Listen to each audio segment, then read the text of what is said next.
За сайн байцгаана уу? Бүгдээрэнд нь дахиад энэ орой мэндийг хүргэе. За надад маш олон хүнээс мессеж бас нөгөө юугаар тэ фэйсбүүкээр захидал ирсэн байна. Та яг аль вакциныг хийх гээд байгаа юм бэ гэд. Тэгээд бас энэ хил нээх асуудлаар хүмүүс их асууж байна. За ингээд энэ хөл хорио тогтоосон энийгээ зүгээр болохгүй юм уу гэж маш олон хүмүүс асууж байна. Тэгээ би аргагүй эрхэнд одоо энэ талаар лайв хий гэж шийдлээ. За би яг аль вакциныг хийх вэ гэж. Би өмнө нь ч гэсэн хэлж ирсэн.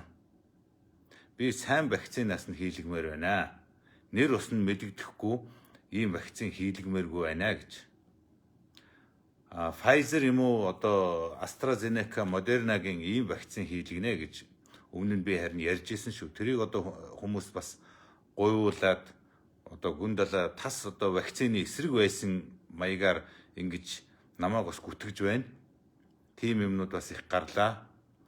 Тэрийг бол би зөвшөөрөхгүй шүү. Одоо миний ярьсан яриануд бүгдээрээ миний Facebook дээр байгаа.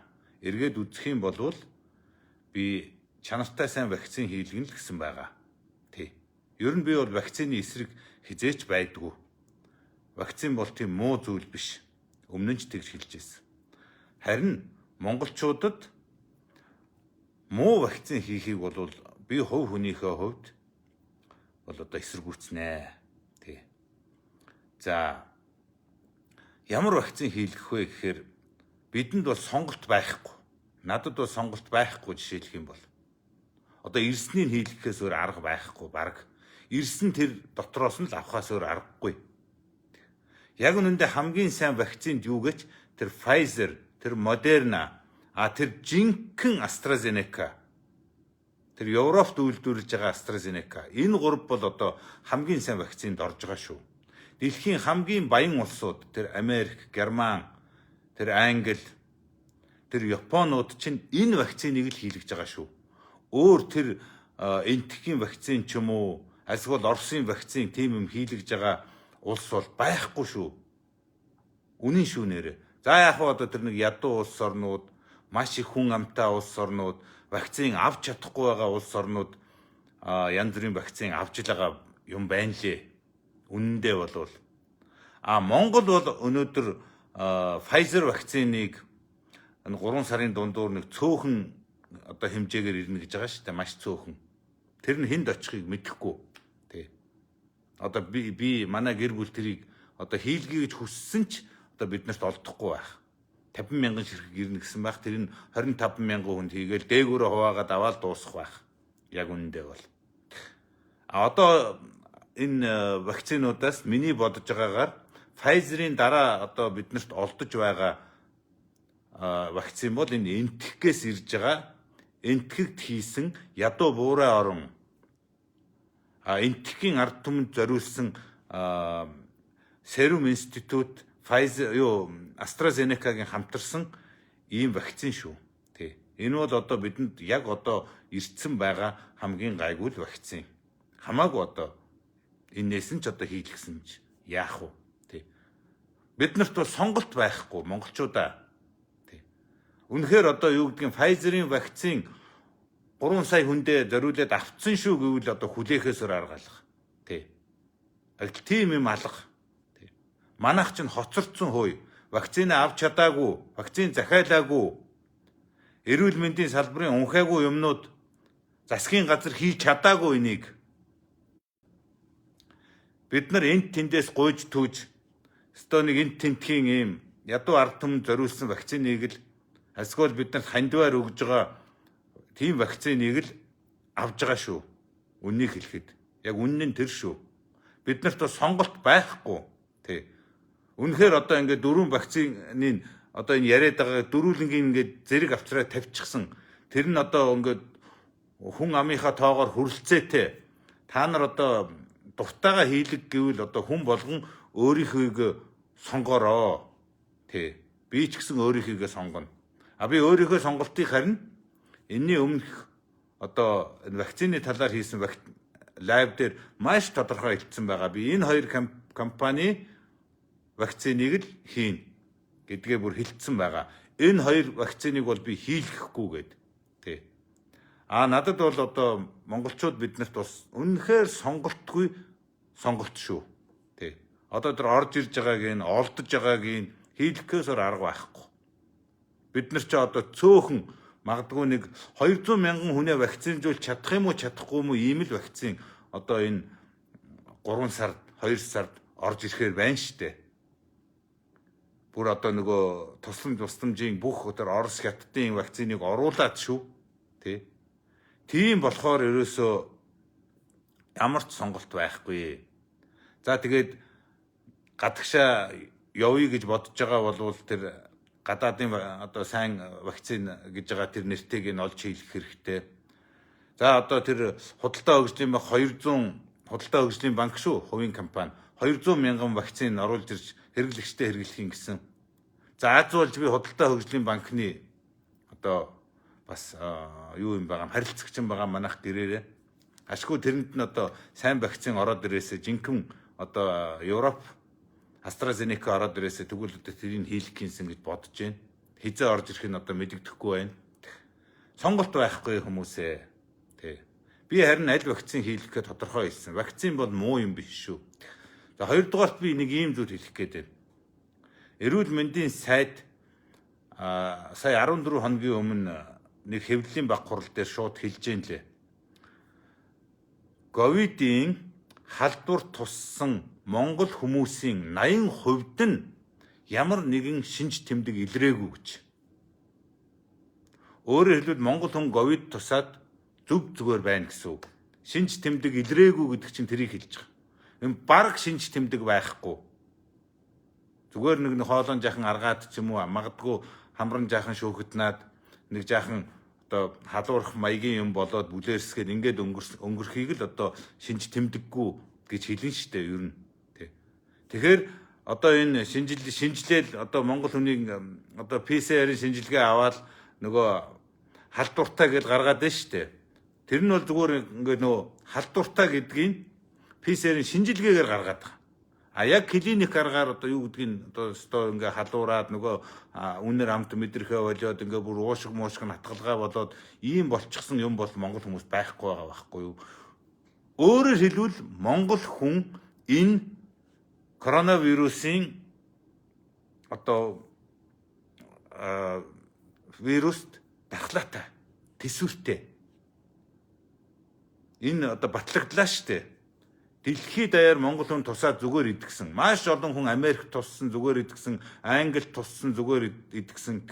Миний найз нөхөд ойр дотны хүмүүс тий хамаатан садан тий туссан зүгээр идэгсэн. Яагаад ч өөрсдөө идэгсэн. Энд эмчилгээ байхгүй шүү дээ.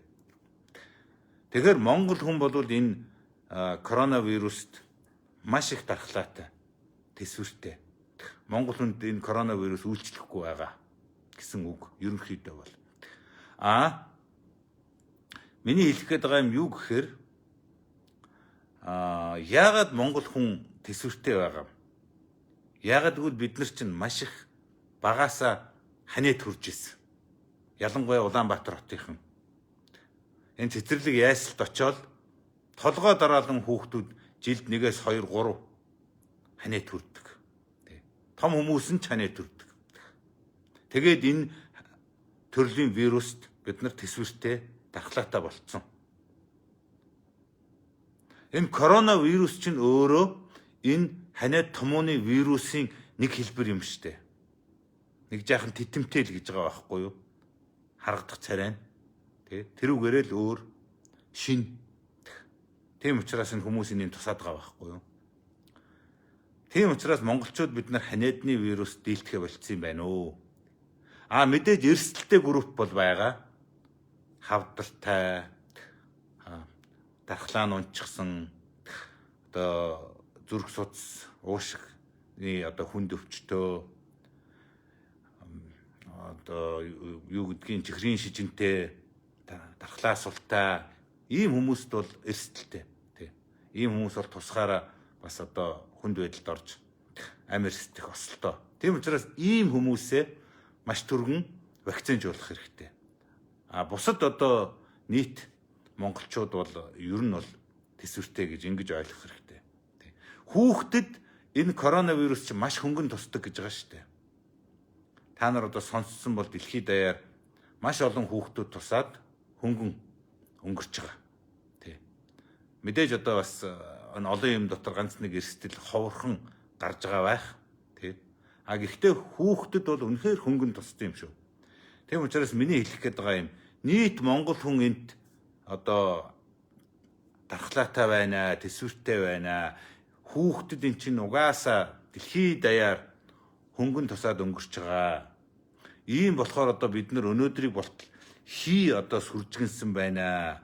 Буруу бодлого явсан байна Монголд. Буруу бодлогогүй, мэдлэггүй, сэтгэлгүй ийм хүмүүс одоо Монголын ард түмнийг балалжээ. Орлого, бизнес хамаг юмыг ингээ бүтэн жил хаалаа.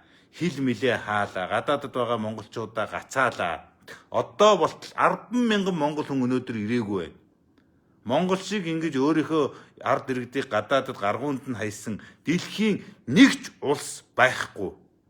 Монгол хүн бол үнэхээр одоо ёстой дотоод гадаадд нэр хүнд байдалд байна. Одоо өртөр ингээд хот хоорондоо явж чадахгүй. Энэ бизнес нь явахгүй, орлогогүй ийм байж байна. Одоо өртөр нөө хичээл ном хийхгүй байна. Сургууль ном хаацсан байна. Энэ хүүхдүүд одоо бүр боловсрал энэ мэдлэг хүмүүжлэр бүр одоо хоцрогдож 2 одоо жил дараалж хүнд байдалд орж байна.